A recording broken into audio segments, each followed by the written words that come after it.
नमस्कार दोस्तों, भजन भक्ति चैनल में आपका स्वागत है। आज हम इस वीडियो में बात करेंगे नरक चतुर्दशी क्यों मनाई जाती है और इसका महत्व क्या है। नरक चतुर्दशी को मनाने का विशेष महत्व है क्योंकि यह दिन मृत्यु, मोक्ष और नकारात्मक शक्तियों से मुक्ति से जुड़ा है। यह दिन है नरक के कष्टों से मुक्ति पाने का। इस दिन से जुड़ी एक दिलचस्प कथा भी है जो बताती है नरक चतुर्दशी क्यों मनाई जाती है।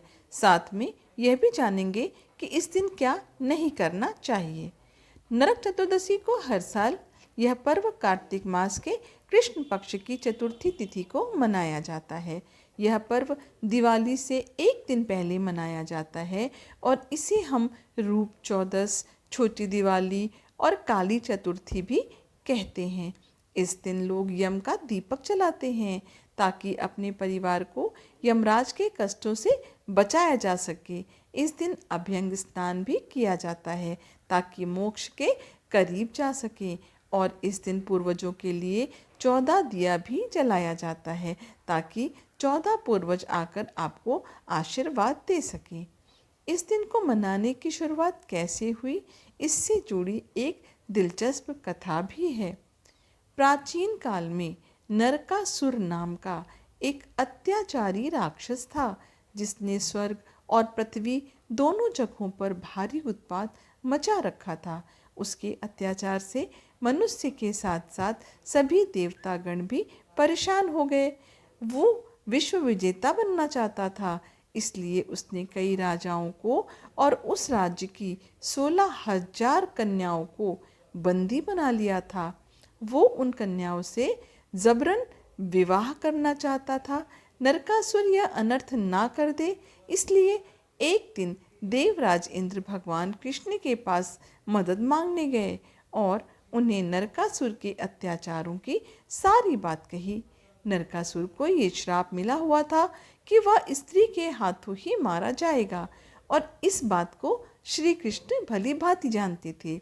इसलिए भगवान कृष्ण ने अपनी पत्नी सत्यभामा को साथ लिया और गरुड़ पर सवार होकर नरकासुर के पास पहुँचे। वहाँ जाकर भगवान कृष्ण का सामना मुर नामक दैत्य और उसके 6 पुत्रों से हुआ, जिन्हें भगवान कृष्ण ने अपनी पत्नी की सहायता से समाप्त कर दिया। इन सभी के वध का समाचार सुनकर नरकासुर अपनी सेना के साथ युद्ध करने आया। तब भगवान श्री कृष्ण ने अपनी पत्नी सत्यभामा को सारथी बनाया और सत्यभामा की मदद से नरकासुर का वध कर दिया। जिस दिन नरकासुर का वध हुआ था उस दिन कार्तिक मास के कृष्ण पक्ष की चतुर्दशी तिथि थी, इसलिए इस तिथि को नरक चतुर्दशी के नाम से भी जाना जाता है। इस दिन भगवान श्री कृष्ण नरकासुर की कैद से 16,000 कन्याओं को मुक्त भी किया था।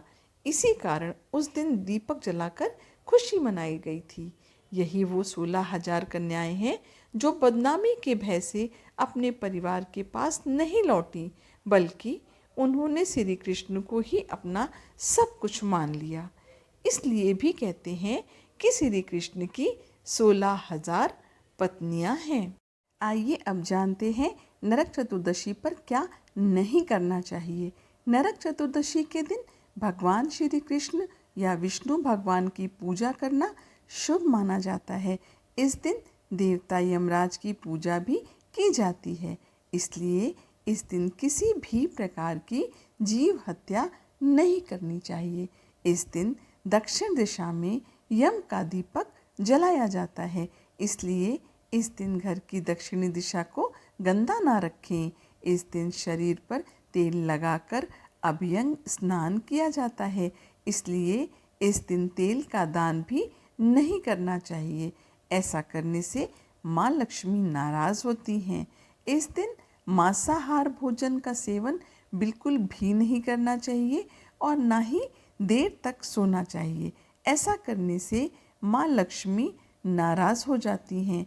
इस दिन भूल कर भी किसी दीप को बुझाना नहीं चाहिए और ऐसी मान्यता भी है कि इस दिन घर को खाली नहीं रखना चाहिए, अर्थात बंद नहीं करना चाहिए।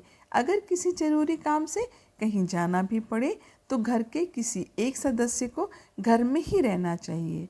आशा करती हूँ यह जानकारी आपको अच्छी लगी होगी। ऐसी जानकारी और कहानी मेरे चैनल पर आपको आगे भी मिलती रहेगी। कृपया करके मेरे चैनल को सब्सक्राइब करिए, मेरी वीडियोस को लाइक करिए, इसे अपनी फैमिली और फ्रेंड के साथ शेयर भी करिए। माँ लक्ष्मी की कृपा आपके ऊपर हमेशा बनी रहे। आपका दिन शुभ हो। धन्यवाद।